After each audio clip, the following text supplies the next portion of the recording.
Boston numbers as of today, we got our numbers today, 24 new cases of COVID, a total case load in Boston, 14,940. We had no new deaths today in Boston, thank God, and our death total remains at 746, and our thoughts and prayers go out to the family members of families that are struggling with COVID and who have lost loved ones as well. The uptick that we saw in the second half of July has leveled off, but we're watching the data very closely. We're expanding testing and continuing contact tracing. The positive test rate for the week ending August 10th was 2.6%. That's down from the previous week of 2.8%. Visits to Boston emergency rooms for the COVID-like illnesses are down somewhat and stable over time. ICU usage in Boston at Boston hospitals are down to 74% from 82%. But our daily average positive test stayed up around 40 cases. Some of that was increased due to more testing, which I'll explain in a moment. We continue to increase both the numbers of tests and access to tests across the city. We have maintained over 20 active testing sites.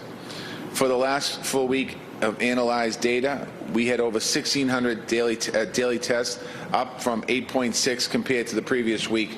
So we are doing lots more testing here in the city. Testing is up in every single neighborhood except for Allston and Brighton, which we had a pop-up site this week, and we're working on getting those numbers. Our mobile testing teams have played a role in increasing both the capacity and the access to testing in our neighborhoods. We're offering testing to anyone who wants it at no cost, and regardless if you are symptomatic or not. At Moakley Park in South Boston over the last 2 weeks, the team performed more than 3,000 tests in Moakley Park.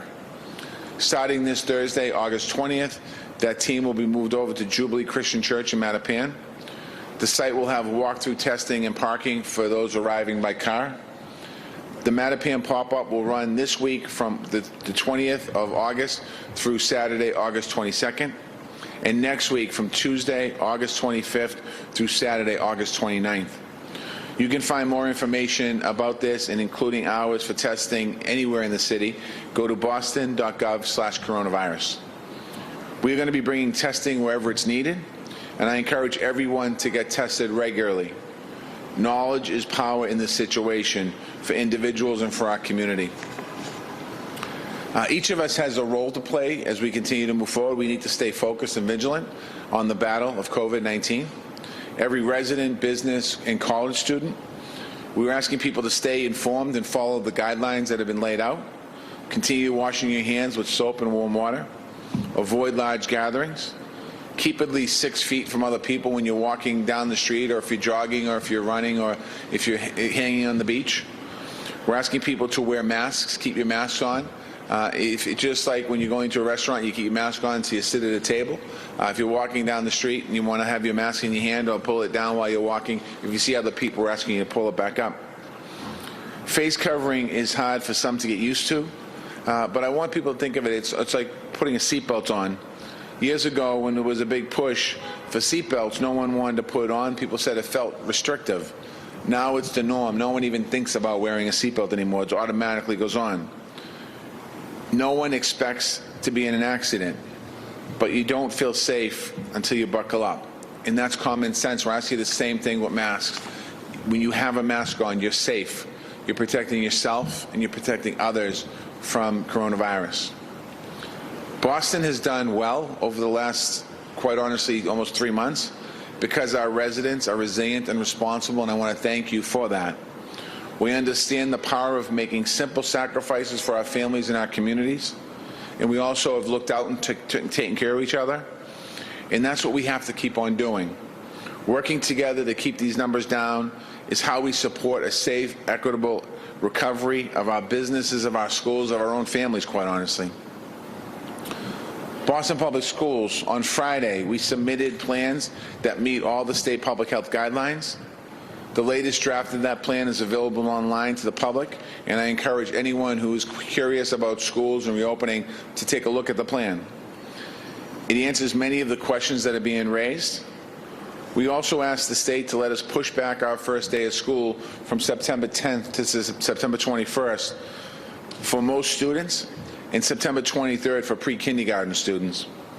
That gives teachers, administrators more time to plan and gives us more time and information to monitor the data that I talked about a little earlier. Very soon we'll be making decisions on whether to open all remote learning or a hybrid model. But I want to be clear, every family has the choice to begin the year remotely, even if we have a hybrid model on the table. Our priorities are safety, quality, and equity. Safety, we will be guided by the science and the data, just like we've been throughout the pandemic. Some people have said, what does that mean? That means that we're looking at the daily positives in Boston, and we're looking at the weekly positive test results. So 2 weeks ago, we had a 2.8% positive rate for people taking tests of COVID-19. Last week, we had 2.6%. We saw a dip. If you look at the last 10-week period, we've averaged, I believe, 2.2% roughly of positive cases, the highest being, I think, 2.9, and the lowest being 1.9. So we're working to make sure that our testing stays in that area. We will not bring students or staff into a building that is not safe. We are working every day to make sure those buildings are safe and in line with every single public health guidance. And quite honestly, we're looking to go above and beyond that. We've inspected 27,500 windows in our school, and we're repairing right now 7,300 windows. We're going to have making sure that there's a window in every classroom that doesn't open, that they'll be able to open, but we're replacing or rebuilding 7,300 windows throughout the district. We've inspected 35 HVAC systems, and we purchased 3,000 fans. Our COVID protocol meets the state requirements, and the Boston Public Health Commission's guidance, an agency that has set high standards for COVID safety and containing the virus already. Equity. We are putting the needs of the most vulnerable students at the center of all of our plans. Students experiencing poverty, hunger, and homelessness, students learning English, students with disabilities, students suffering from the impact of systemic racism, which leads to significant opportunity and achievement gaps that we've witnessed in our district for decades. Quality. The superintendent, school leaders, and teachers have been working hard and working together to make all the learning options high quality. Community input has shaped every step of the planning that we're doing. BPS has held 30 virtual meetings with over 2,000 participants in them. They've done surveys and held conversations, taken feedback, and answered questions. The latest draft, Boston Public Schools has worked with the BTU in a task force made up of teachers, school leaders, and central office leaders. They are working together on key issues, connecting with families using home visits and technology, making up for lost time in school, addressing social and emotional struggles, making sure the school day is age appropriate for all students. We're going to continue to work together. We're going to continue to coordinate with child care and after school programs. As the superintendent says, this is an all hands on deck moment. And we're going to continue to listen to the feedback and keep you updated every step of the way. And it is important that we continue to work collectively together. Again, no final decision has been made on what school will look like on the first day, but we're working towards getting those answers as we move forward the next couple of days here. We also have a state primary election on September 1st and the general election on November 3rd here in the Commonwealth. The registration deadline for the primary is August 22nd, which is this Saturday. So if you want to vote in the September 1st election, you need to register to vote by August 22nd. You can learn about your voting status if you go to boston.gov/elections. This year, we're certainly facing challenges to the election process like we've never ever seen before. A pandemic and also attacks from the White House. We are committing to making sure Bostonians can vote safely. We have in-person voting for all elections with safety protocol and PPE. We've moved some polling locations out of our senior buildings for resident safety. So I think we've moved over 20 locations around the city. You will have received a letter in the mail if your polling location has been changed. If you didn't receive a letter, your polling location has not been changed. We're notifying registered voters if they've been impacted by these polling location changes, and we've also done the best we can to make sure that those location changes are very close to your current location, polling location. We're holding early voting again this year, and it begins this coming weekend For primary, early voting is August 22nd to August 28th at a total of 18 locations across the city, including right here at City Hall. The general election early vote will begin on October 17th and go through October 30th. So for right now, it's this Saturday, August 22nd to the 28th, if you'd like to early vote. For any information or you want to find out about voting, including early vote locations, we're asking you to visit boston.gov/elections, or you can call 311 and we'll connect you to the election department. We've also worked to making vote by mail widely and easily available to all. In July, the state sent applications for mail-in ballots to every single registered voter in Boston. Our election department has received over 75,000 requests for ballots. We've sent out over 60,000 of those ballots to registered voters, to people who've requested it, and we continue to process those requests. I urge everyone who wants one and has not done so yet to send your application in right away.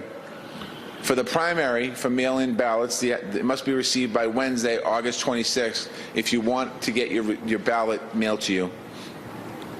We will process every request received by that day. If you want to track your ballot, you can go to the website trackmyballotmass.com. That's trackmyballotma.com. That's trackmyballotma.com. You can literally track your ballot to see where it is. Today, I'm also going to announce another voting access point. We have placed a ballot box in the lobby of City Hall right behind me. Actually, you can't see it, but I think it's covered up there, but right inside City Hall. It's available Monday through Friday, 9 a.m. to 5 p.m. No appointment is needed. However, you will be screened for COVID symptoms upon entering the building. And that's folks that have an absentee ballot or a mail-in ballot that you don't want to put in the mail and you want to drop it off here. You can drop it off right here at City Hall. You can drop it off also by August 26th. You can drop off your applications for asking for a mail-in ballot. So you can drop them all off here at City Hall as well. We request that you turn your completed ballot in as soon as possible. And I just want to remind everyone, when you do the absentee ballot and you get the vote and you're voting, on the outside of the envelope there's a place you have to sign your name. You'll see it. Make sure you sign your name so that the ballot is validated. We also have another concern that we're dealing with this election season. The President has threatened to undermine the operations of the U.S. Postal Service to disrupt mail-in voting. We need a strong postal service. We have a strong postal service. The men and women who deliver our mail every single day are out there regardless of the conditions. Many of our seniors and others receive their medications by mail along with their checks and other essential items. To threaten this on the eve of the election during a pandemic is a dangerous attack on the fundamental institution and values. We've been in contact with the Secretary of State's office. I spoke personally to the Attorney General this morning and other members of Congress about this. Congressman Lynch and Congresswoman Presley are on the Oversight and Reform Committee. They acted quickly to launch hearings. I want to thank our congressional delegation for a swift response. This afternoon, we got word from the Postmaster General is suspending the operational changes that were causing this great concern.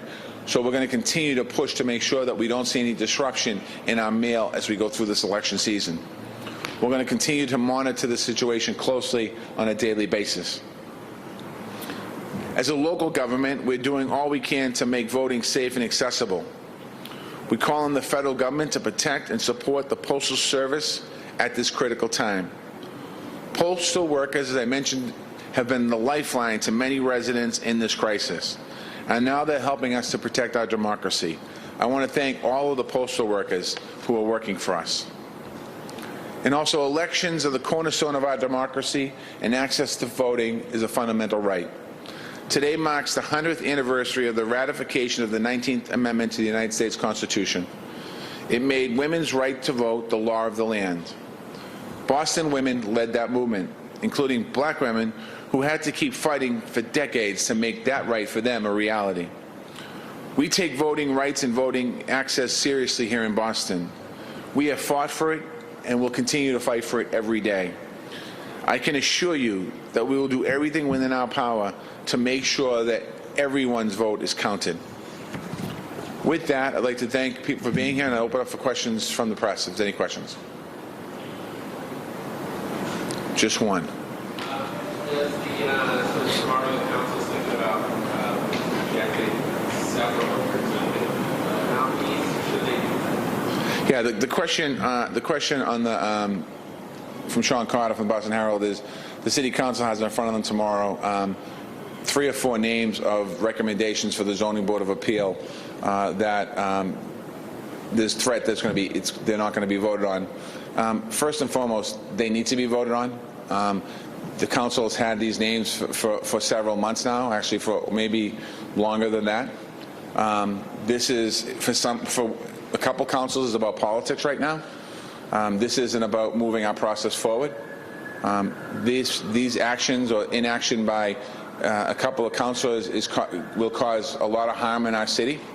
We have hundreds and hundreds of applications in front of the Zoning Board of Appeal, people's homes, people's livelihood, their investments that we need to move forward. If we don't get these voted on and these commissioners vote on, we won't have the ability to have a quorum and literally could stop development in the city in its tracks.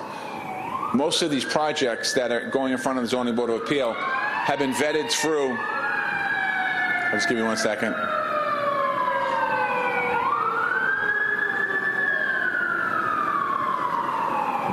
Have been vetted through a community process. These are diverse candidates, and it's something that is important that we've never had this issue before. In my 7 years as mayor, where we've held the council's held up any appointments by the mayor's office. Also, in good faith, I work with the city council to work on changing definitions of zoning members moving forward. We need a legislative change to make sure that this happens. And I work with them in good faith, and I signed their ordinance into law, not into law, but I signed their ordinance. We sent it up to the State House, and we're working together. Again, this is another issue where we need to work collectively together to advance the city moving forward. I have one question that came in. Sorry, I didn't read it. It came in pre the press conference. I just want to read it. New BPS data shows that nearly 30% BPD, data shows that nearly 30% increase in shootings over 2019. What's the city doing to curb gun violence, and can you attribute this increase to any particular cause?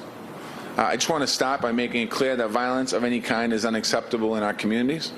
I want our residents to know that we're focused on resources in the most highly impacted communities in the city of Boston. This pandemic has certainly created a scenario where many youth and young adults lack opportunities that they otherwise would depend upon. We are working with all of our violence prevention partners to prevent more incidents from happening before they happen. We're providing one-on-one case management to those most susceptible to gang activity. And our Office of Public Safety, in partnership with SOAR, Boston Street Workers, the Boston Police Department, our trauma teams, and Boston Public Schools have been working around the clock to provide resources to communities traumatized by violence. So we're going to continue to work on this issue as we move forward. And thank you for that.